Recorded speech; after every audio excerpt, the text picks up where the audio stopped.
Racing car driver Mark Loring, the heir to the Loring fortune, complements his competitive spirit with jealousy of his wife Mary. Enraged by the attention shown to her by a fan during an evening at a restaurant, the couple is greeted by longtime friends of Mark's family, who invites them to join them at their table. Mark declines, but relents by saying, "Just one drink." After divulging to Mary that Mark's mother was a singer who walked out on the family when Mark was a baby, Mrs. Duncan asks Mary, who, too, was a singer, to sing a favorite old song. Mark tells Mary not to, and that he won't have it. But she defies Mark and does.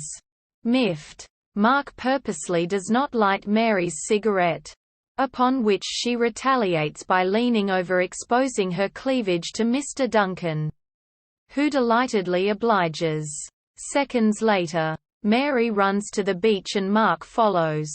He asks her what the devil is she trying to do to him, and proceeds to make angry and fiery love to her. After their reconciliation from the night before, Mark once again becomes jealous when Mary receives a call from her fan who wants to return her dropped glove from the previous day's race. Mark pouts that he doesn't care to share her. He never seems to have her to himself. And there's always something, somebody. With that, Mark decides to whisk American Mary away, home to London. During their drive, Mary tells Mark that she is going to have a baby. And Mark replies, "Ours, I hope." Mary slaps Mark and they get into an accident. While recovering in separate rooms, Mark's father tells him that Mary lost their unborn child. The doctor informs Mary that Mark is sterile. When the couple comes together, they console each other. However, Mark is unaware of his condition. Mark's father anticipates and hopes the affair will end, and attempts to buy Mary off. She, however, holds firm and tells Sir John Loring she's not for sale, that she and her husband need to be alone. And what Mark doesn't know is that his father is his enemy. Upon telling Mark she wants a baby, Mary learns that Mark's father later revealed to him that he is sterile.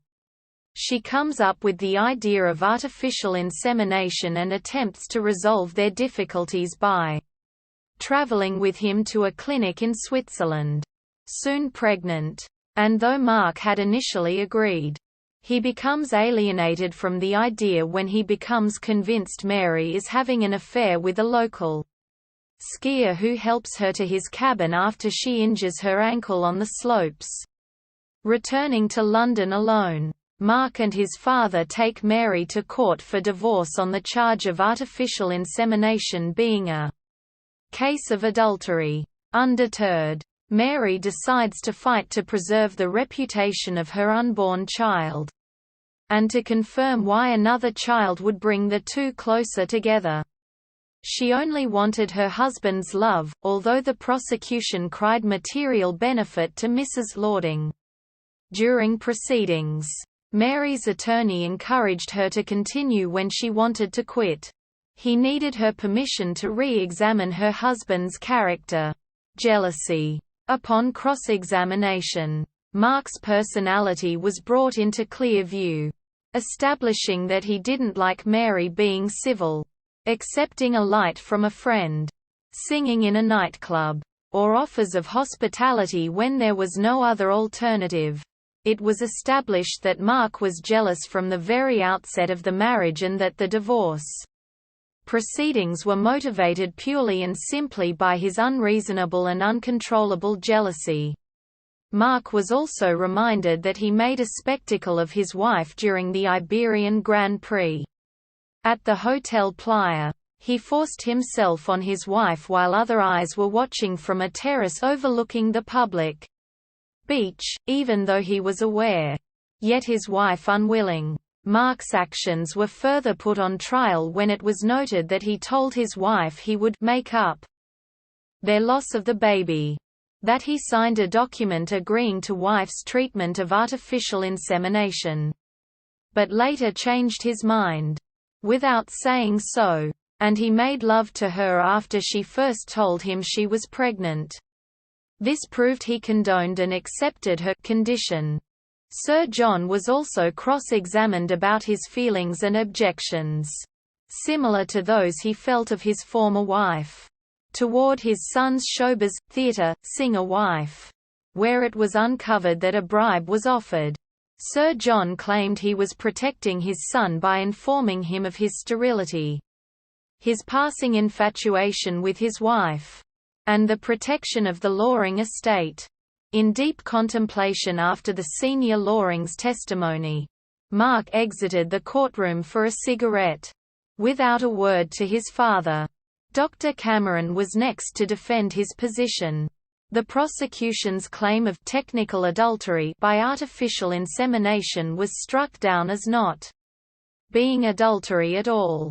Producing a baby artificially via test tube and not via intercourse was not the same as adultery.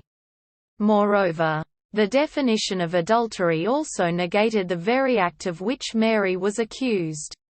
In the end, Mark stands up to his father, finally realizing he's made a mess of his marriage and recognizing his father as the controlling figure who is playing God. He walks out, telling his father there will be no more dinners. Back at court, Dieter offers his assistance to Mary, if ever in need. Mark and Mary meet while waiting the decision. He tells her he will always love her. The verdict could not be read, as the jurors could never agree. Mark refuses a retrial and says he was completely wrong and should never have brought it.